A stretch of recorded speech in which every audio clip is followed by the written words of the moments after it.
10月15是国际盲人节，台湾师范大学有公布研究发的一套工具，是帮助视障学生学数学的工具 A8M。这套软体呢会当配合着点字，透过突破专业数学表格，也个符符等等，让视障者啊更较好来理解这数理公式的结果。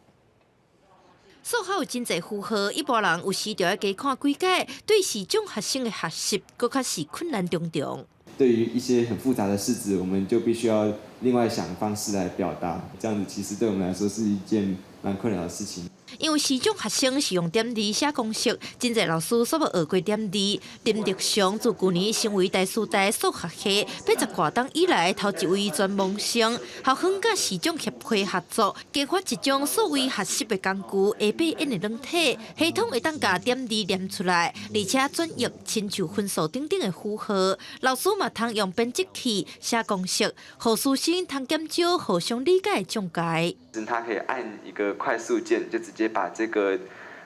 数学式子转换成跟一般人看到的形式一模一样的样子。传统我们用点字机打出来这个数学点子是没有太多老师可以看得懂的，所以我们在沟通上面就会很困难。画面上的明眼符号，老师可以看得懂，明眼的老师或同学他们可以看得懂。